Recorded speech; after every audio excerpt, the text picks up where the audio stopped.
Good afternoon po mga kababayan. Sir, this is Jam, the Filipino channel ng inyong pong lingkod. So today is July 16, 2026.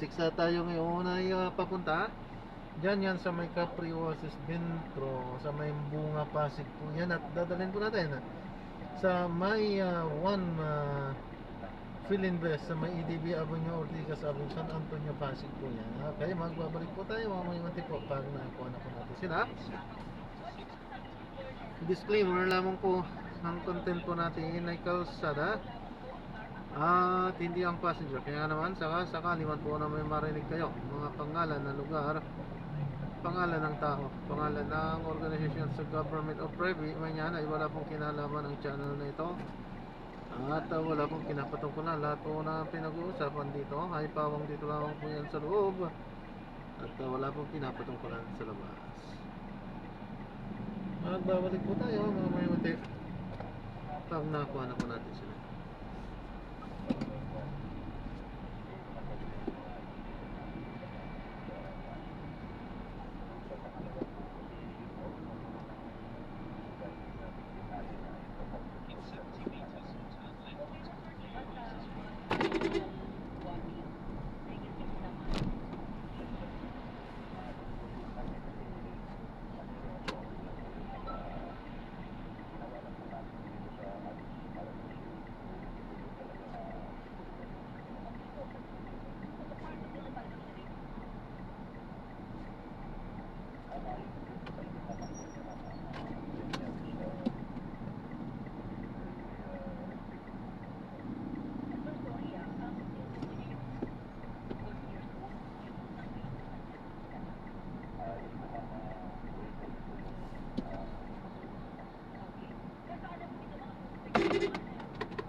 Okay po, thank you.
Ma'am, ihilang po ako dito.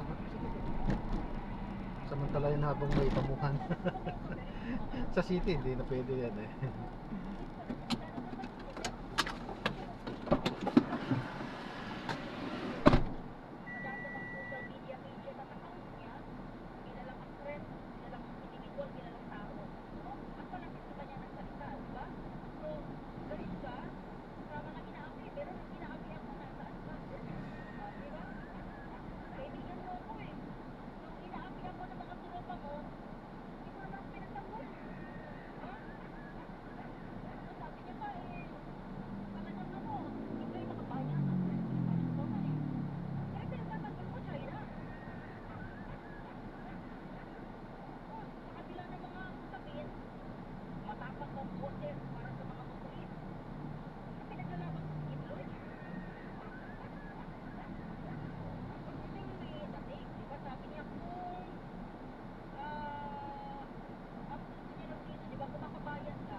Sige po.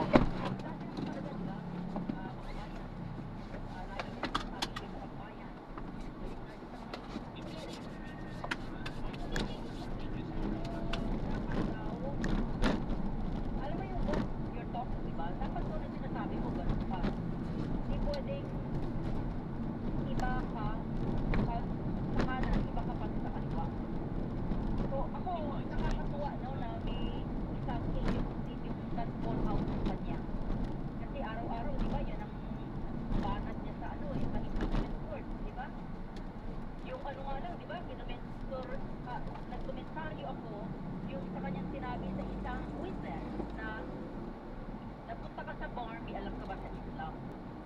So, tingnan nyo, tanongin niyo yung mga kaibigan niyong Muslim. Parang, nabasa ko, sabi ko, parang ibig sabihin kung pupunta yung mga Muslim sa Maynila, bakit Muslim? Diba? Parang gano'n ang dating gawin ko, pag dito ka sa Maynila, Muslim ka, parang gano'n eh. Sa kanya, tinurasyon niya, dapat yung mga nakasait sa bar, may alam sa Islam. So, parang hindi lahat ng mga kawani ng pamahalaan ang panamit ninyo. May karapatan ba doon si Lourdes na umalma kapag sila'y pinatapon diyan sa bar, pinatapon sa Mindanao, pinatapon sa Zamboanga, pinatapon sa Iloilo? Wala! Just follow! Kasi kawani ka ng pamahalaan. May utos sa'yo. And kung ikaw ay alagad ng batas at may kaso ka, paano sinabi niya lahat po ng mga supporters may kaso? Ito po yung aming kinakaharap bilang pagtupad sa aming tungkulin. Mahirap pag-unawain. Ang puso kasi dito pinapahiya.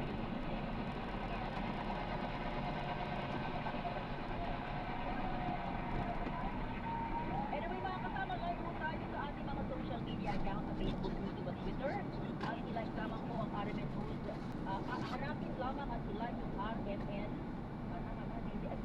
Okay? So sa Facebook, YouTube, Twitter at TikTok. Oras po natin sa 3:27.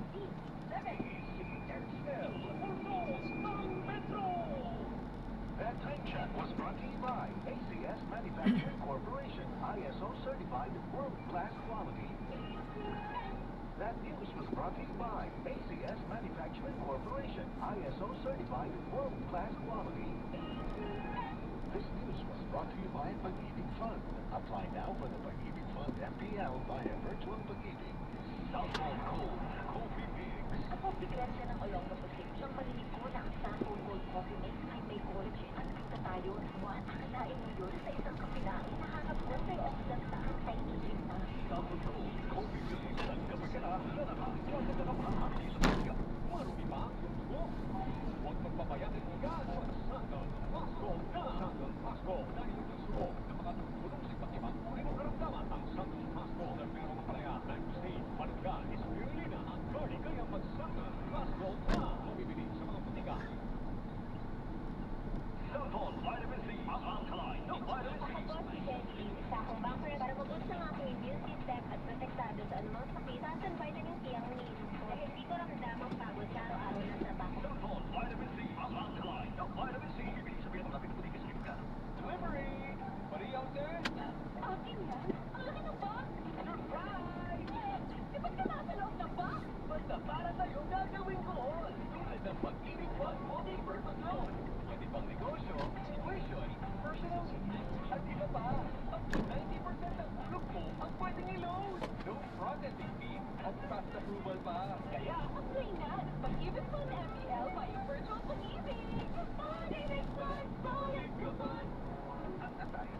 importanteng organ ng katawan sa unhealthy lifestyle, maaaring itong madamit at hindi na. For liver health, ang Liverate Pro. Ang Liverate Pro ay sinimari and vitamins. Proper diet and exercise, it may help maintain liver health. Liverate Pro ay maaari ding makatulong sa treatment ng chronic inflammatory condition tulad na fatty liver. Take it from the pro. Mag-liver up na. Liverate Pro. Mabibili ang Liverate Pro sa City Drugstore. Nationwide, Liverate Plus multivitamins is their name of Liverate Pro. This percent deduct para sa maayos na liver function. Liverate Pro. Liver up na tayo with Liverate Pro. Si Mommy at si Washing Machine. Feelings sa Pride Washing Machine Detergent. Hello, Washi! Hello, Mommy. Laundry day na naman. Ready ka na sa matcha, chocolate, putik, diba? Kanya ng Pride Washing Machine Detergent. May triple stain away formula. Saka ng mapakit, manikit, at maluwit na dumit matcha. Easy ang labada. Mula noon, hanggang ngayon. All you need is pride. All you need is pride. Pride Detergent, manufactured by ACS Manufacturing Corporation. ISO certified, world-class quality. UTI, tuberculosis at ulcer pa ang bumakagabag sa iyo kaya nasagi kang absent sa trabaho. Isang tongkat herbal Talaga, capsule pipilit na niya, yan. oh. Pwede may taglay na Gigipitin kita dyan. antibacterial properties Pipilit na niya. nakasulat sa mga Lulubos, oh. karamdaman ng sahingat ay bakterya. Ay, siya na, mama. UTI, TB, Pinipilit ulcer niya, at eh. iba pa. Sa tongkat herbal capsule, Mga ganyang ang driver, epektibo hindi ng nag, para ano, ma-maintain ang tamang magandang pagkuha ng kalusugan. lisensya. At ngayon, ang Tagtongkat Herbal Capsule ay available na po sa South Star Drugstore, the generic pharmacy at sa Watson Drugstore. Hanapin lamang si May Tatak na Yes to Help o Doc Samaritan pagbili nyo. Gabayan din ang pag-inom ng santong vitamin C ang non-acidic na vitamin C. Safe inumin at pampalakas ng immune system. Kaya ngayon, nag-upgrade ang mga sakit. Dapat upgrade din ang pampalakas ng ating resistensya. Magsantong vitamin C. Ang vitamin C na pinalakas ng santong, mabibili sa mga butika. Sa tanong, reservation and order, tumawag lamang po sa 0927-499-1276. Hanapin si Engineer Aldesa o magtungo ng personal sa Yes Health Center, Unit 7, Ground Land Building, 851 EDSA, Mother Ignacia Avenue, Quezon City. DCXL 558. DCXL. Also, Mga kasama, tuloy po yung ating mga balita. Nangungunang sa iyo ninyo sa pag-amin at sinabing siya'y kumusta. Via Senador Robin Padilla, 0961-630-7106 at live din tayo sa aming mga social media accounts at pages. Like, mag-follow, subscribe sa YouTube, TikTok, Twitter at sa Facebook. Hanapin ang DCXL. DCXL. Case built up sa reklamong obstruction of justice laban kay Senador Robin Padilla ongoing pa. Ayon po yan sa Department of Justice. Radyo Matias, Jaime Peña, Florida. Radyo News, nagpapatuloy pa nga rin ang case build-up sa reklamo ng obstruction of justice na inihain ng PNP-CIDG laban kay Senador Robin Padilla. Yan ay kaugnay sa umano'y pagtulong ng senador para makapuslit malabas ng Senado. Si Senador Ronald Bato de la Rosa na may kasalukuyang arrest warrant mula sa International Criminal Court. Ay kay Department of Justice spokesperson na Tommy Polo Martinez, ongoing pa rin ang evaluation at case build-up kaugnay dito. Nang sinabi ni DOJ Undersecretary Ian Norman Dato na sumasailalim pa ang reklamo sa karagdagang investigasyon dahil hindi pa hinog ang mga ebidensya para mapatunayan na may naging kabuatan para makatakas si De La Rosa. Itong Mayo ng kumpirmay ng Justice Department na nagkain ng reklamo ang CIDG laban kay Padilla at iba pang individual dahil sa umano'y ang pagtulong kay De La Rosa upang hindi umaaresto. Kasama ng Department of Justice, Radyo Matisya, Espanya, Florida, sa Takaramen, Secto, 558. FFA Chairman Roman Duarte naniniwalang hindi na kailangan ng panitulon ang pagkuha ng video kung nasa pagpublikong lugar kasunod ng kontrobersiyang kinasasangkutan ng isa sa kanyang opisyal. Radyo Mansyete, May Kuyagoy. Radyo Mansyete, naniniwala si Manday Chairman Roman Duarte na hindi na kailangan ng consent o paintulong sa pagkuha ng video sa pagpublikong lugar. Kasunod na rin ito ng reklamo ng ilang grupo at individual dapat sa Special Operations Group Strike Force Head ng MMDA na si Gabriel Go. Kaya dahil naman sa nag-viral na paghuhuli ito, isang puro na walang helmet at iniakit sa social media page ni Go. Ayon kay Chairman Arches bilang abogado at Marcela po sa Talixig, hindi na kailangan ng consent sa pagkuha ng video sa public place. Ngayon man nililikuan nila ang kailang polisiya konsultahin ang National Privacy Commission. Dahil ng MMDA Chief, Regional Government Operations, ang ginawang panguhuli ni Go. Dahil nagtanggal muna si Go sa mga clearing operations habang iniimbestigahan ang posible itong pananagutan. Wala nang sinabi ng Teachers Dignity Commission na hindi lang kinabusulti ang kamalian ng guro. Pero sana ay naging professional at idinalat po ni Go ang naturang naguro at huwag nang kinunan ng video pero kinunan pa nito. Katulad naman ko ay hindi naman ipapakita mukha ng teacher at hindi rin papangalala. Pero pagdating sa social media ay ito ay kumani na ng matinding reaksyon mula sa mga netizens. Dahil sa DZL, RMN Manila, Radyo Man, Pagkulado Tabak, RMN. Si Atty. Vigor Mendoza, kasama ho natin LTFRB Chairman, Attorney si Radyo Manlourdes. Good afternoon. Hello, magandang hapon po sa inyo. Pwede naman hindi kayo mag-react, Attorney. Pwede ho kayo mag-comment dito sa... At tama ba yan? Okay lang bang videohan kapag hinuhuli yung mga motorista kapag may mga violation? Okay lang ba yun, Attorney, sa inyo? Sa amin doon kasi talagang panuhuli po ang NTFRB. Naka-video talaga part of the policy, no? Para sa ganun, masubaybayan namin na tama ang paghuhuli nila. Oo, So actually, part and parcel na po yan sa ating protocol ng panghuhuli. Pero sa mga tauhan nyo, Attorney, walang individual video. Hindi po po sa individual page niya. Opo, hindi naman pwede i-post sa mga social media yan, no? Ito'y pang personal na pag-aaral lang ng ating ahensya. Hindi ito para i-post sa social media platforms. Okay. Thank you, Attorney. Pero ito po talaga yung tanong ko, Attorney, sa inyo. Taas pasahe. Attorney, parang kamuha na raw po ninyo. Mukhang nabatrip na naman si Trump. Oo, nang bumomba na naman doon. Tataas po uling yung Opo. po. Alam nyo, talagang ang ating Pangulo ay talagang nakatutok po dyan, no? Weekly po ang ating monitoring sa bagay na to, sa mga ayuda at sa subsidiyan na binibigay ng gobyerno sa ating transportasyon.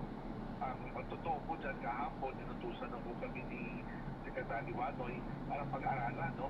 Kung kailangan palawakin anong klaseng budget ang kailangan para matutulungan yung ating mga pag-public operator at driver, no? Kasama na dyan ang pag-aaral ng pagbalik yung pagbukas ng pamasahe. So, sama-sama na po yan, no? Kasi baka kulang pa hindi natin alam kung magkano ang akyat ng presyo ng crudo, no? Yung taas pamasahe natin, hindi naman kinonsider ng L90 o 100 pesos per liter, no? So, lahat yan pinagkasama mo natin at we would submit our recommendation to the Secretary. Siguro, mamayang hapon, no? Okay. Attorney, I just want to make it clear. So, nagtutulong kasi kayo. Yung recommendation Opo. niyo for taas pasahe, i-correct niyo po ako, yung recommendation niyo for taas pasahe ay mamaya niyo isabit sa office ng Secretary. Yung aming pag-aaral kung ano ang kombinasyon na gagawin, taas papasahe pa, o subsidy pa, o combination of both, no? Yan ang aming ibibigay, yung aming pag-aaral sa sekretarya, o aming nakapos. Wala mo bang pwedeng padulas, Attorney? Ano po ba ang nilalaman? Ang amin po sa NTFRB, talagang sinusuportahan natin yung patawag ng ating mga pampublikong sasakyan operators, grupo, na magtaasal ng pamasahe, no? So, piso na naman ang ibigay ng ating mga nahanay ng ating jeep, no? Kung titignan niyo yung piso, inakit naman ang minimum wage, right? Ang MTR, ito inakit ng 85 pesos per day. So, hindi ko ganun kalaki ang impact ng ating taas pamasahe na kailan ng ating mga mananakay bayaran dito. Okay. Yung 1 peso po, ito po ba ay tuloy-tuloy na or pwede yung pagbawiin kapag okay na? Lahat naman pwedeng bawiin, no? Kung mag-iba ang alaala sa presyo ng crudo. Pero ito permanent na po ito, no? As I said, kung bumagsak ang presyo ng crudo, back to around 50 pesos per liter, iwan usapan mo yan, no? We will call a public hearing for the reduction of fares. Okay. How about the ayuda? Kapag may taas ang presyo, may ayuda din ba? O kapag may ayuda, may taas presyo? Depende po, no? Ang ating pinag-aaral, ang pag-aaral namin, kung talagang bumulusok na naman ang presyo ng crudo beyond the 80 pesos per liter mark, no? Baka kailangan pa rin ng ayuda para sa ganun, hindi na magdagdag tax pa one increase, tapos kung tuloy pa rin ang pagtaas ng presyo ng crudo, baka pwede nang i-subsidy ang pamasahe para sa gano'n, hindi na tayo kailangan magtaas sa second round. No? O subsidy ang pamasahe. Opo, dagdag ko yan. Fuel subsidy po, mangyayari po dyan ang ating rekomendasyon kung talagang umakyat ang presyo ng crudo way and above what has been considered in the fare adjustment hearings. Okay. Yung ayuda po, hindi na po ba ito yung 5,000? Hindi po. Ang ating pinag-uusapan, ito po yung 10 pesos per liter discount. Ito po ba sa buong bansa, attorney? Ayun yun ang aming pagkakanan, ang rekomendasyon, no? Yun, na kung pwede, lahat din na natin. Okay. Depende na sa kaliit kung ano ang aprobahan niya. Correct, apa po yun. Ito yung good news, attorney, sa mga drivers at sa mga operators. Opo, at least magkaroon na ng permanent solution ang issue ng pagtaas ng presyo ng crudo, no? At one point in time naman, we really have to bite the bullet, eh. Kasi kung may ganyan nga ang kalakalan, no? Nag-a-adjust naman po ang merkado sa bagay na ganyan, eh. Kaya niya, umakyat na naman ang minimum wage, to by 85 pesos per day. So, kahit paano, may konting caution yung ating mga mananakay na pabayaran dito as pamasahe ito. So mamaya ho, matatanggap na ito sa office ng kalihim. Pisong taas presyo, 10 pesos na fuel subsidy. Opo. Okay. Attorney, salamat ha. At Thank you magandang po. balita po ito kabuhay kayo, attorney. Thank you. Thank you po. DCXL. Exclusive. DCXL Flash Report. Oy, breaking news po yun. Sabi ni Attorney Vigor Mendoza, ipadadala na ngayong hapon. Mike, nakututukan natin sa office ng Transportation Secretary. Ito po kanilang recommendation. Yung recommendation, walang talo. Walang talo, di ba? Yung recommendation, taas, pasahe piso. Permanent na raw po yun. Plus, 10 pesos fuel subsidy. Taas pasahe plus subsidy. Pero Kuya Ray, may issue.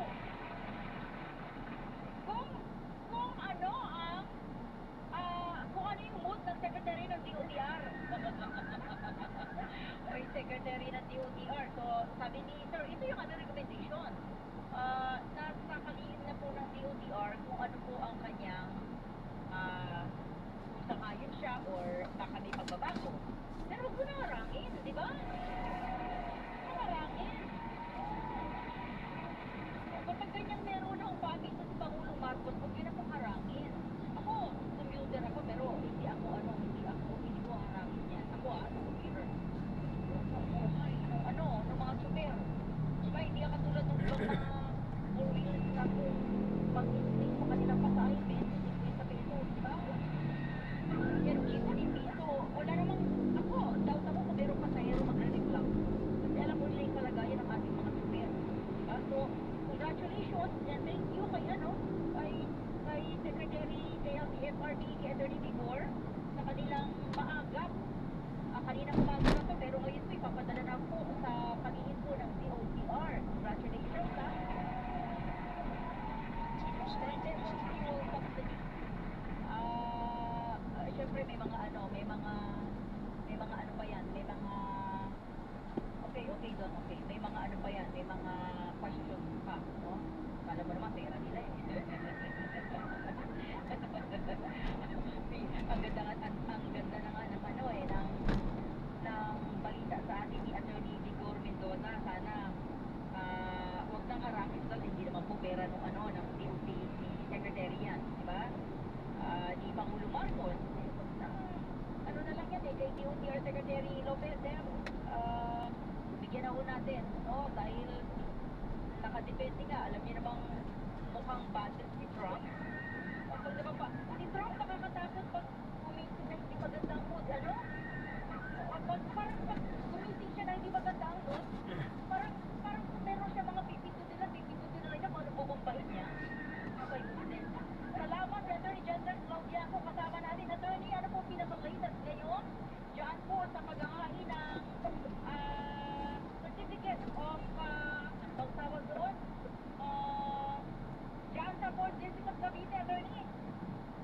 po, magandang hapon po sa ating lahat, ano? May apat na nga po na nagkain ng kanilang COC. Dalawa po ang natanggap natin kahapon at meron pa pong dalawa na nagkain po ngayon. Pagkaman po ito, hanggang alas 5 po ng hapon, baka po sakali, meron pa pong magkain, ano, ng isa pang certificate of candidacy. So, ito po inaasahan natin at makakaasa din naman po kayo na pagkatapos po ng Biyernes, kasi hanggang July 17 po ito, maglalabas po ng initial list of candidates ang Commission on Elections. Kahapon, nakapag-file na po si Raul Rex del Rosario Mangubat, si Marvin Opamin Supalag, at kanina nga po ang natanggap po namin ay may dalawa pa po kami natanggap at inaasahan nga po namin na makakasali madagdagan pa po ito. Isa pa pong nag-file kanina ay si Lysander Aguilar Ordenes. Yan po yung isa pang nag-file kanina. At isa pa po ay si Aquito Bautista Rani. Sila po ang nakapag-file po kanina. At lahat po, all in all, 4. Apat po. Opo. Sabi niyo po kanina ba kami kumabol? Opo, dahil hindi pa naman po tapos hanggang nagtugko po ng hapon, ano? Bukas po nga. Opo. At saka bukas po ay maaari pa. Makakaasa po kayo ng update namin once na matapos po ang filing ng COC. Ito ko ba ay decisionan niyo pa kung dapat na maging kandidato o hindi? Or final na to? Ako, hindi po ang mangyayari dahil pagdating po sa kwalifikasyon, hindi po pwedeng magtanggal ang Commission on Elections, ano? Kailangan po merong magpapight pagka pinag-question natin yung kanilang residency, yung age, citizenship, yung pagiging registered voter, pagiging voting right. Kailangan po ng kaso dyan, either petition for disqualification or cancellation of denial of support or yung tinatawag natin dividend candidate. So wala po pre-selection si Congress bawat po sa batas natin yun. Kailangan may magsampa ng kaso. Okay, ito din i-correct mo ko ha. Pag nag-file ako, wala naman kandidato mo. Tama po kayo, ganyan po ang mangyayari po. Kaya nga po, asahan din po ninyo, pagkatapos ng filing na ito ng COC, ay ilalabas ng Comelec ang kanilang mga certificate of candidacy doon sa aming website. Ano ang purpose ito?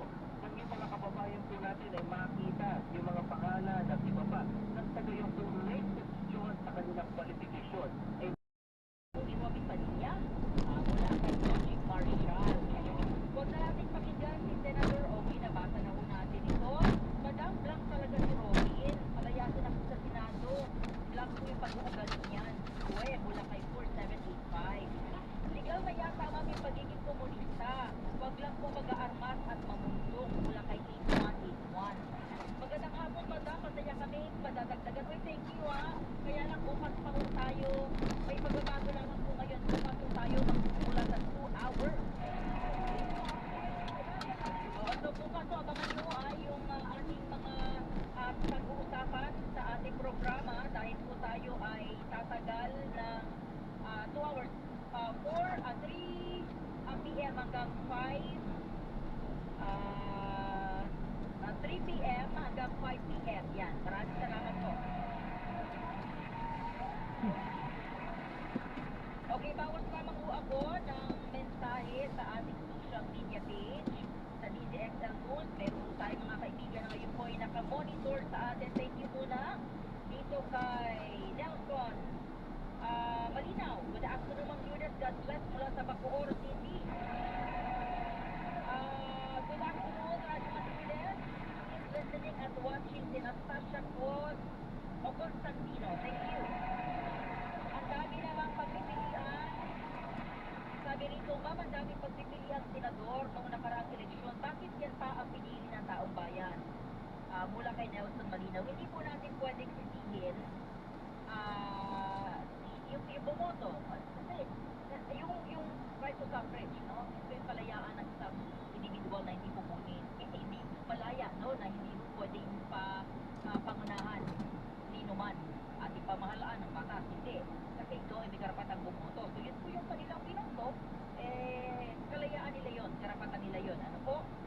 Siguro sinasabi lang ng ating mga kababayan, gusto naming makita na yung binoto namin may ginagawa, may sinasabi at maayos. Ano po, dyan po sa Senado.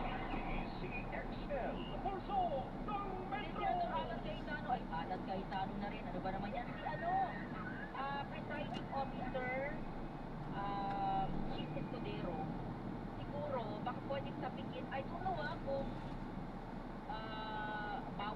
yun, pero baka pwedeng tapikin din yung mga mambabatas na mahilig po mag-post sa social media.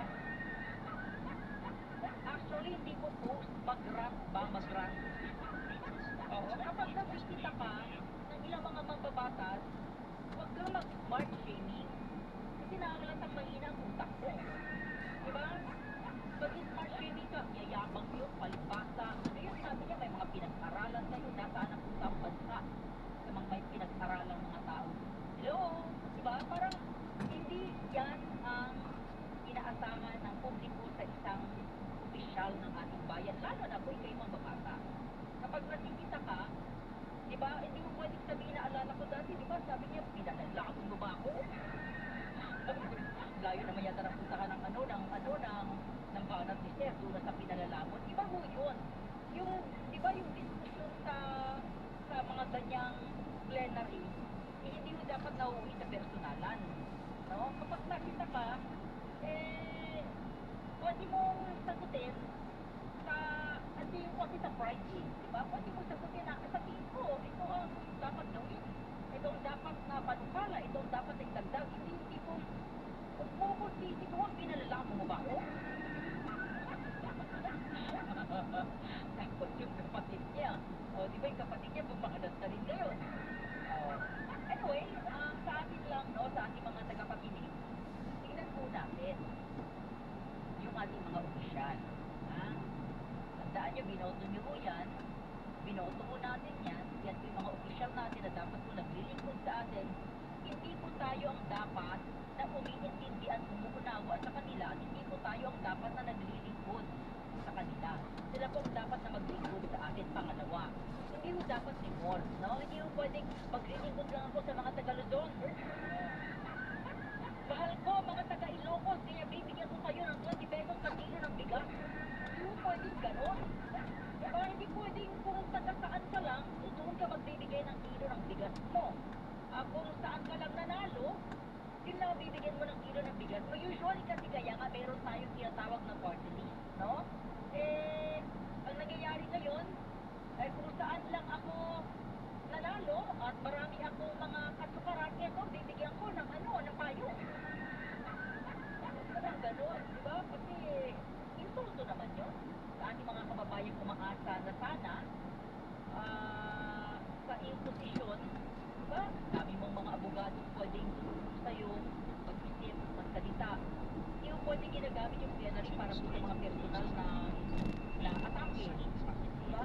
Kung may mga cases kayong pinapangarap, ano mo magagawa ni ni Escudero? Kung may mga cases kayong pinapangarap, ano naman magagawa ni Soto? Ano magagawa ni Lacson? Ano magagawa ni Ontiveros?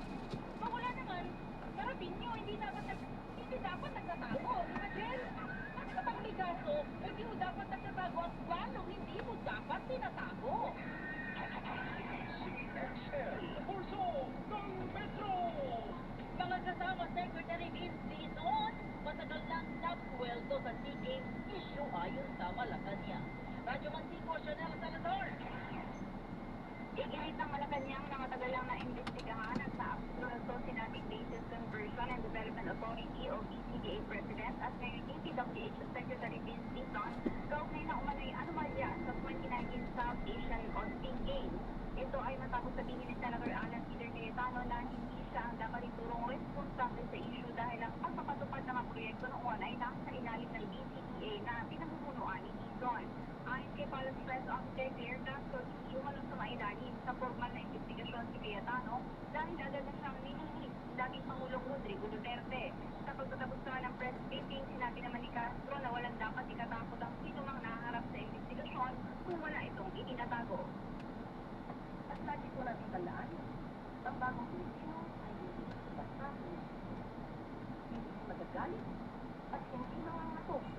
Kahit sa investigasyon ay siya ang nangyayon. Ayan ang pahayag ni Palace Press Officer Claire Castro. Chanel. Sino yung nangangato?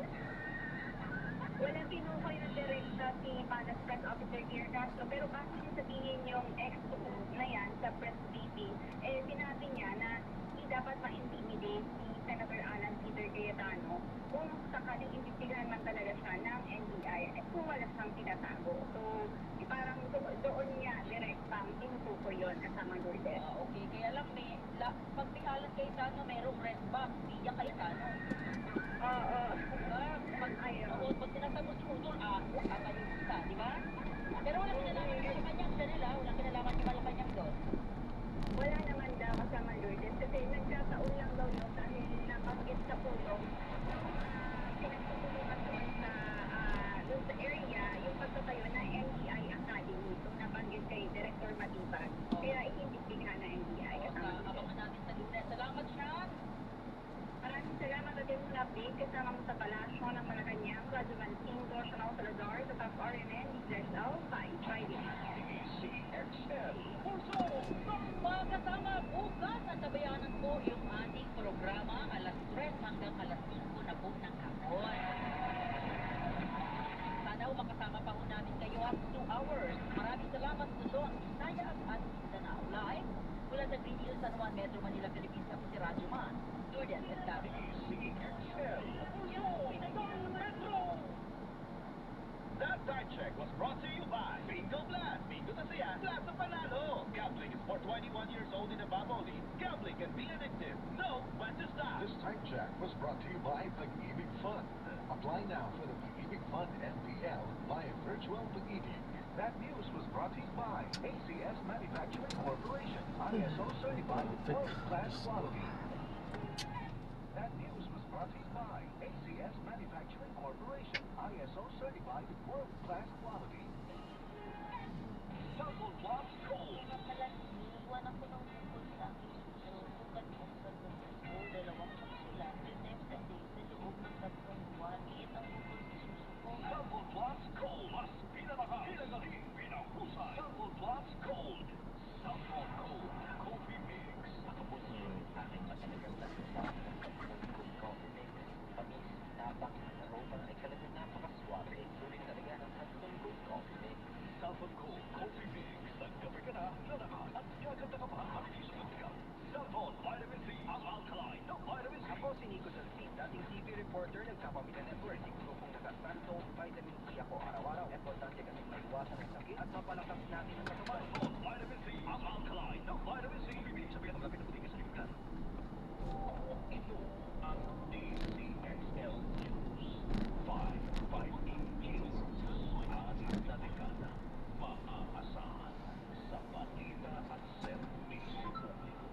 Ang himpilan ng RMN Network sa Mega Manila.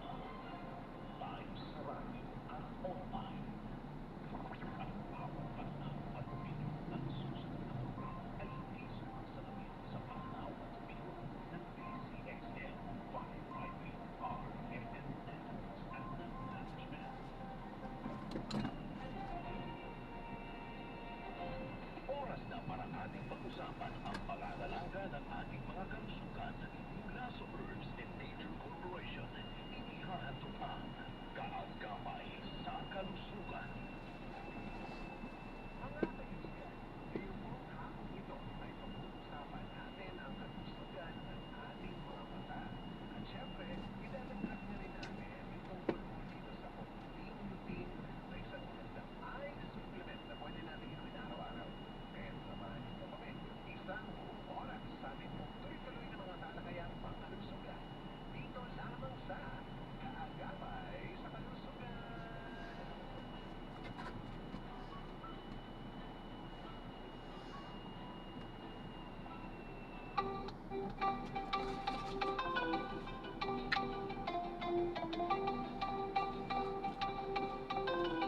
Sagutin ko lang po ito. Drop na natin. Maraming salamat po sa panonood. Hanggang sa muli po, ingat at God bless. Paalam po muna pa sa patrapos.